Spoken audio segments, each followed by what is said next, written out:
우리가 어릴 때 삼각비라고 하는 거 배웠었어요. 그래서 삼각비가 뭔지 기억나죠? 이제 우리가 큰 단원 삼각함수에 들어갈 거기 때문에, 자, 삼각비가 여기가 세타가 있다 그러면은, 그죠?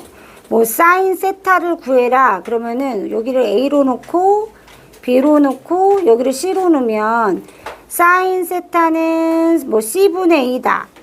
코사인 세타는 C분의 B다. 탄젠트 세타는 B분의 A다. 탄젠트 값은 우리가 기울기와 같다. 이런 얘기까지 했었어요. 기억나죠? 자, 이 얘기를 했는데 이제 삼각함수라는 단어는 뭐냐면요. 잘 가?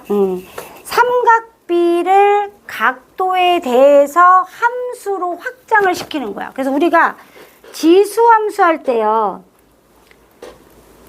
그 앞에 거듭제곱이라는 걸 배웠어요. 그러면서 선생님이 뭐 얘기했냐면 지수의 확장 요런 이야기를 했죠. 그래서 지수에 뭐 음수가 들어가는 것도 하고요. 그죠? 분수가 들어가는 것도 하고요. 이렇게 확장을 해서 했어요. 그 이유가 뭐였죠? 지수 함수라고 했기 때문에 정의역의 범위가 실수 전체로 확장이 돼야지 함수로 접근할 수가 있잖아요. 그래서 우리가 지수의 확장을 배운 거예요. 그래서 지수 함수에 그걸 적용한 거야. 로그도 마찬가지고. 이해되죠? 그런 것처럼 삼각함수는 각도였던 애를 정의역을 실수 전체로 벌려가지고 확장시켜가지고 나타내야 될 거 아니야. 그러려면 얘가 각에 대한 부분을 우리가 알고 넘어가야 될 거 아니야. 두 번째는 이 각을 뭐로 바꿔야 돼? 숫자의 형태로 바꿔줘야 될 거 아니야. 그래서 우리가 일반각 다음에 각에 대한 이제 내용을 정리를 하고, 그치? 그 다음에 그것을 수로 바꾸는 것을 호도법이라고 부르는 거예요. 그거를 호도법으로 우리가 숫자로 각을 바꿀 수 있어야 그 정의역의 범위를 수 전체로 확장을 해서 삼각함수를 그릴 수가 있거든요. 삼각함수를 함수로 확장을 할 수가 있어요. 그래서 이 단원이 있는 거야. 일반각과 호도법이라는 단원이. 이해됐죠? 그러니까 삼각함수 그리기 전에 각에 대한 정리를 해야 되고 각을 수로 바꾸는 연습을 해야 돼. 그 두 가지를 해야 함수로 확장할 수가 있다. 이런 얘기예요. 그래서 우리가 일부러 요 단원이 있는 거다라는 거야. 그러니까 각도에 대한 이제 이해를 하기 위해서 선생님이 요 단원이 있다라는 얘기를 한 거고. 자, 각이 뭐였지? 우리 어렸을 때 각 얘기하면 이렇게 직선 두 개가 있어. 그래서 이렇게 벌어진 정도 요거를 우리가 각이라고 불렀어. 근데 각이 4개나 생기잖아. 그러니까 어떤 벌어진 정도를 가지고 우리가 이거를 공부를 해야 될지를 알 수가 없잖아. 그래서 이때 좋은 점이 뭐냐면 반직선이야. 그래서 반직선을 이용해서 각을 이제 정의를 내리기로 한 거야. 그래서 반직선, 자, 시작하는 반직선이 있고요. 요 꼭지점을 찍어. 그러면 한쪽으로만 확장되니까 각이 하나만 생길 거 아니야. 그래서 이 반직선을 이용한 거예요. 자, 이렇게 시작하는 선을 시초선이라고 불러요. 시초선, 이렇게. 시작하는 애를. 그리고 요 시초선을 기준으로 해가지고 움직이는 반직선을 하나 그렸어요. 얘를 움직이는 선이라고 해서 동경이라고 불러요. 동경. 그래서 얘 움직이는 애를 하나, 얘를 동경이라고 둔 거야. 얘가 움직이는 겁니다. 왔다 갔다 하는 거예요. 그래서 얘가 요만큼 가는 각도를 우리가 이제 알파라고 두자. 이런 겁니다. 그래서 이제 각에 대한 정의를 이렇게 내리는 거예요. 얘를 선생님이 요 가운데를 O라고 하고요. 여기를 P라고 하나 두고요. 점을 요 시초선에 있는 점 하나를 X로 둘게요. 그러면 1번 일반각. 첫 번째 각 XOP의 시초선은 OX가 되는 거예요. 반직선 OX가 되는 거고요. 두 번째 동경. 움직이는 이 선이 반직선 OP가 되는 거예요. 이렇게 우리가 이야기를 합니다. 그러면 세 번째 각 요거에서예요. 각 XOP의 크기는 OP, 반직선 OP가 어디서 출발해? 시초선 OX에서 출발하는 거예요. 여기 출발해서 회전한 양, 얘를 우리가 각의 크기라고 하는 거예요. 시초선에서 동경이 움직이잖아요. 시초선을 출발해서 회전한 양만큼을 각의 크기라고 우리가 정의하는 거예요. 이제 이해됐죠? 그죠? 그리고 선생님이 지금 시계 반대 방향으로 지금 회전량을 측정했잖아요. 알파를. 이거를 이제 양의 각이라고 표현하는 거고요. 시계 방향으로 가는 거 있잖아요. 그렇죠? 방향으로 가는 거는 우리가 음의 각이라고 표현해요. 이게 뭐 안중해 보이는데 실은 이제 좀 이따 보면 아 저렇게 쓰려고 저거 얘기했구나 이제 생각이 들 거야. 그래서 얘는 플러스 방향이 되는 거고요.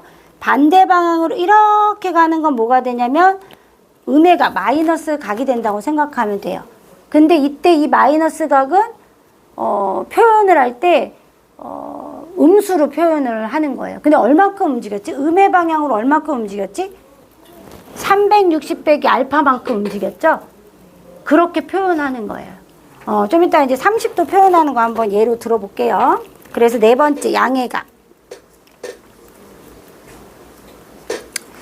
자, 양의 각은 시계 반대 방향으로 움직이는 거예요.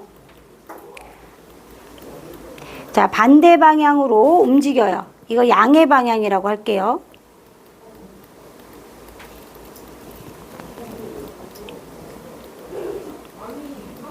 이렇게 표현할 수 있고요. 그럼 음의 각은 선생님 아까도 이제 설명했지만 시계 방향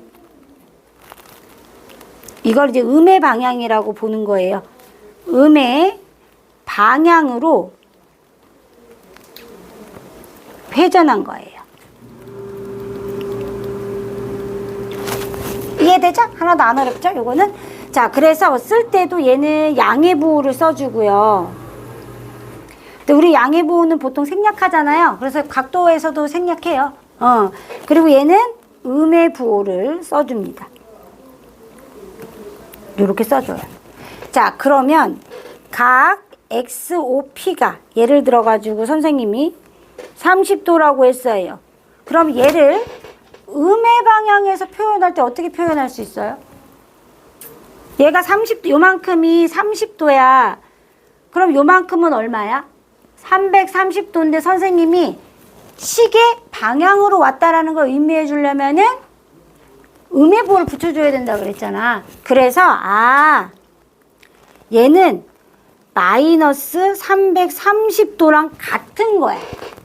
그럼 선생님이 예를 들어가지고 선생님이 얘를 한 바퀴 돌고 두 바퀴 돈 다음에 이만큼 갔어. 그럼 30도가 아닌 거야? 30도인 거잖아. 어차피 두 바퀴 돌아서 원래 자리로 갔으니까. 그쵸? 따라서 얘를 표현할 때 360도를 두 바퀴 돌려가지고 30도만큼 갔어. 그래도 같은 표현이라는 거야. 내가 얘를 360도씩 다섯 바퀴 돌린 다음에 30도만큼 갔어. 그래도 같은 표현이라는 거야. 이해됐죠? 그래서 여기서 우리가 표현을 할 때 알파도는 360 곱하기 n번 회전해서 알파도만큼 같다. 이렇게 표현해도 같은 표현이라는 거야. 그래서 이런 표현 방법에 익숙해져야 된다는 거야. 360 여러 번 회전해도 같은 값이구나라는 거야. 각에 대한 이해가 조금 필요합니다. 그래서 두 번째, 2번. 선생님 일반각 중에 이제 요거 표현했고요. 2번. 일반각의 표현.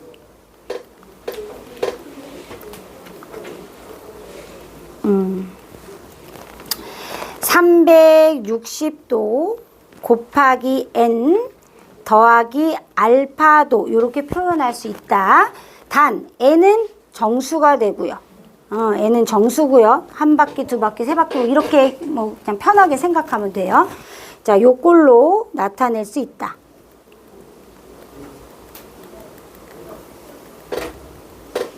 안 어렵죠?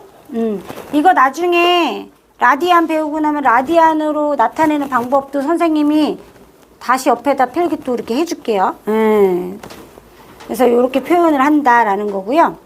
자, 각의 크기를 나타내는 방법이 두 가지가 있는 거예요. 각의 크기를 나타내는 방법. 그래서 선생님이 일반각이랑 호도법을 막 같이 하려고. 왜냐면 어쨌든 일반각 표현의 방법을 호도법으로 하는 방법도 같이 써야 돼가지고. 근데 너무 길어서 못할 것 같아. 그래서 각의 크기를 나타내는 방법이 이제 60분법이라는 게 있는 거고. 우리가 쓰는 게 그동안 60분법이에요. 20도, 30도, 40도 이렇게 표현한 게. 그리고 이게 이제 호도법이라는 게 있는 거예요. 이 60분법을 호도법으로 나타내는 것이 바로 우리가 각을 숫자로 연결하는 방법인 거예요. 얘가 있어야 이제 그래프를 그리는 거죠. 이해되죠? 그래서 우리가 그동안 했던 게 이름이 60분법이었다는 거. 이 두 가지 방법이 일반각에서는 이 두 가지 방법으로 각을 표현한다 이렇게 생각하시면 돼요. 4분면의 각인데요. 어렵진 않아요. 우리가 이제 4분면 나눌 때 여기가 이제 1/4분면이고요. 그죠? 여기가 2/4분면이고 여기가 3/4분면이고 여기가 4/4분면이죠. 그러면 1번 제 1/4분면의 각은 어떻게 표현해요? 1/4분면은 여기부터 여기까지 요 사이에 있을 거 아니에요, 각이. 그럼 어떻게 표현하겠어, 얘를? 360도 n 더하기 0도보다 얘가 어때요? 크죠? 그죠? 이 각 세타라고 했을 때, 이 각이 세타라고 했을 때 얘보다 크고요. 360도 n 더하기 90도보다는 작겠죠? 그래서 우리가 각이 1285도가 나왔어요. 그러면 얘를 360n 더하기 몇 도로 바꿔주면 얘가 몇 사분면에 있는 각인지 나온다는 거예요. 그것 때문에 하는 거야.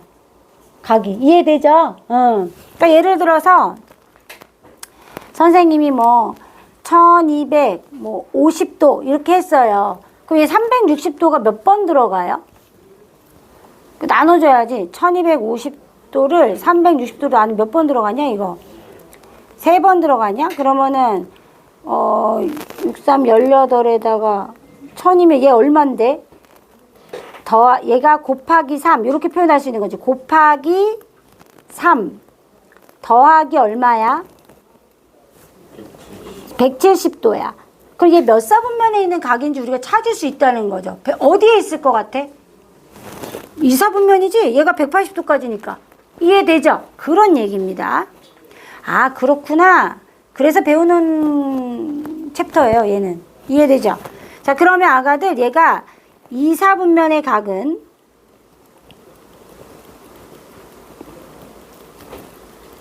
360도 n 더하기 90도보단 클 거고요. 그죠? 그 다음에 360도 n 더하기 180도보단 작겠네. 그래서 얘는 제 2사분면에 있는 각이다라는 거 알 수 있어요. 됐죠? 그럼 세 번째, 쉽죠? 요거는 제 3/4분면의 각. 얘는 360n 더하기 180도 보다 크고요. 당연히 우리 이제 다 알았어. 270도보다는 작겠다. 그죠? 네 번째, 제 4/4분면의 각은요. 360도 n 더하기 270도보단 어때요? 크죠? 그리고 360도 n 더하기 360도보단 작겠죠? 얘를 좀 이따 들어볼게요. 자, 네 번째. 4번. 네 번째는 두 동경의 위치 관계예요. 동경이 두 개 있다고 가정을 해봅시다. 1번. 자, 이렇게 있다고 가정을 해봅시다. 자, 첫 번째 경우는 두 동경이 일치하는 경우예요. 그럼 어떻게 돼 있냐면은 예를 들어서 이렇게 알파가 있어요. 그럼 베타는 뭐 한 바퀴 두 바퀴 몇 바퀴 돌고 와서 또 이만큼 왔으면 아이고 뭐 이렇게 합시다. 이렇게 왔으면 요 각만큼 또 베타가 될 거 아니에요. 그러면 동경이 일치하죠.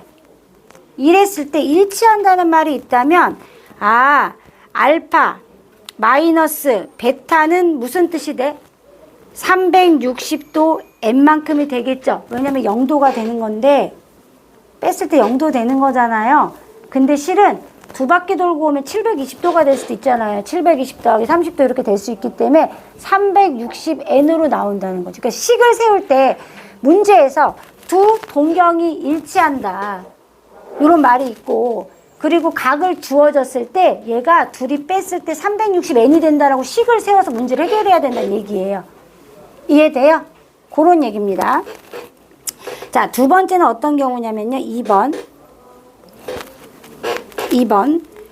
자, 2번에는 어떤 경우냐면 두 동경이 일직선을 이루는 거예요.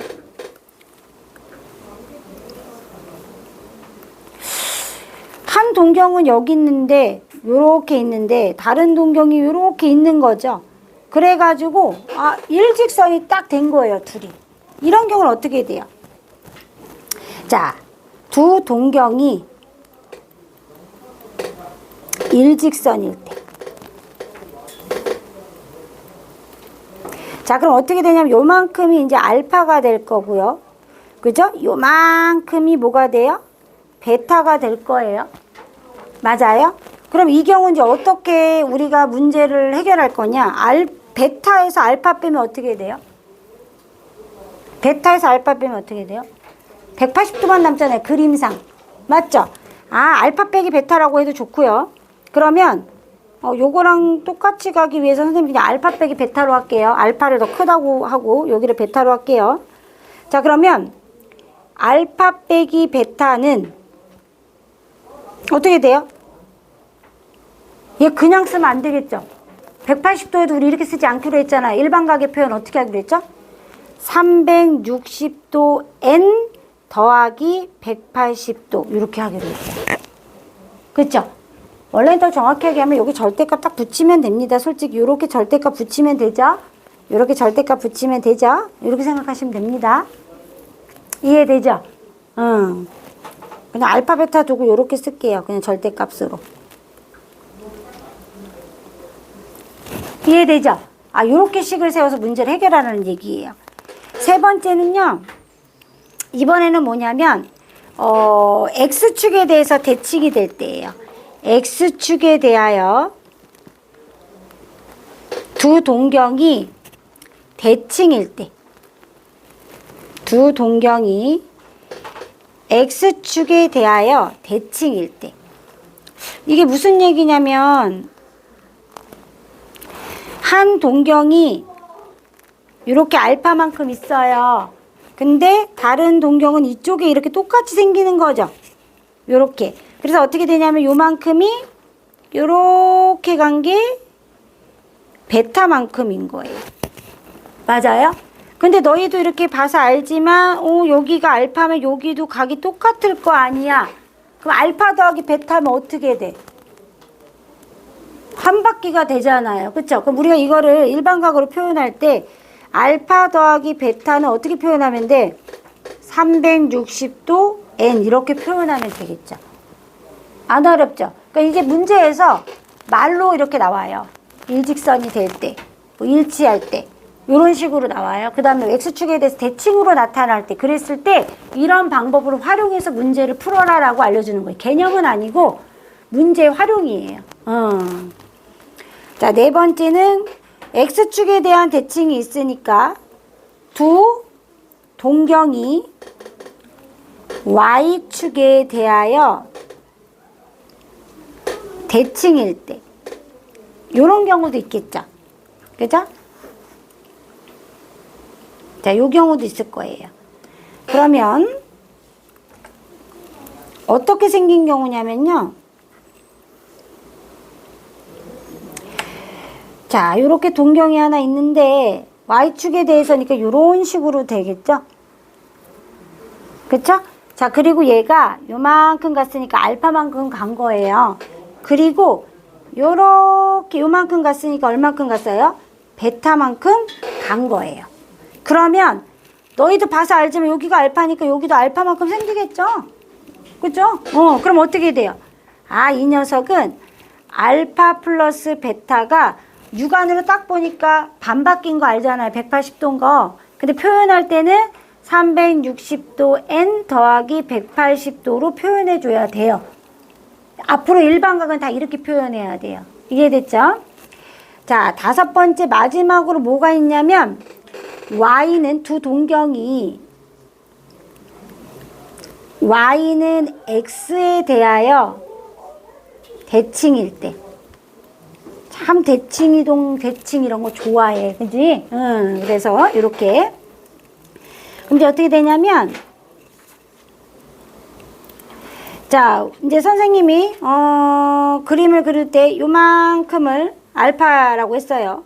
그리고 여기 가운데 y는 x가 이렇게 45도짜리 지나가겠죠? 이렇게. 그러면 얘가 요거에 대해서 대칭이기 때문에 어떻게 생겼냐면요. 여기가 이렇게 생길 거란 말이에요. 맞죠? 그러면 요만큼이 베타가 됩니다. 근데 너희도 봐서 알겠지만 여기가 알파가 된다는 거 알 수 있죠? 그쵸? 그럼 어떻게 돼요? 여기서 알파 플러스 베타는 두 각의 일반 각의 합은 어떻게 돼요? 육안으로 쫙 보니까 90도라는 거 알 수 있죠? 그럼 선생님이 표현할 때 어떻게 표현하라고 했냐면 360n 더하기 90도 이렇게 표현하면 돼요. 어렵지 않죠? 이렇게 되는 겁니다. 안 한 건 없어요. 이게 일반각의 내용이에요. 호도법에 이제 호도법 들어가면 이게 호도법으로 바뀌는 거 얘기할게요. 선생님이 어떻게 표현하는지. 오늘은 필기할 시간이 있다. 필기하자.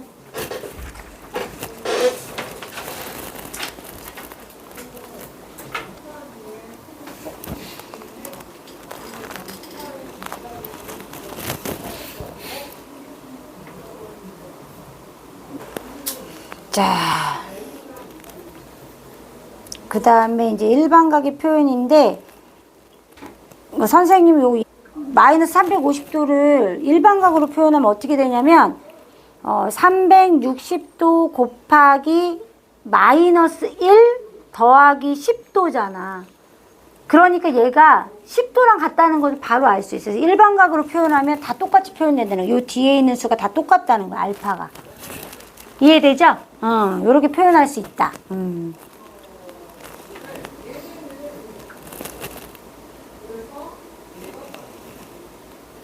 여기 또 필기.